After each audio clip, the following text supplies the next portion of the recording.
Күрсе сағынар қазақтың баласы, аққулы қазылар айдынға қарашы. Ғасырдың сазы бар, көңілдің наласы,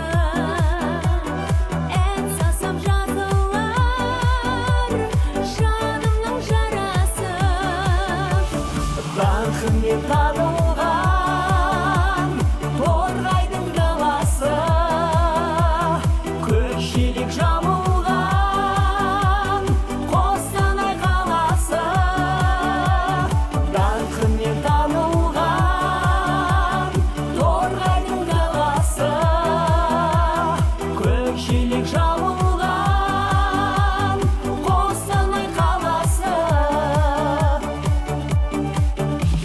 Жүйткіген жолдардың үзілмес арасы, тобыл мен торғайдың тоғысқан саласы. Алқапты асыл дән, халықта қос әні,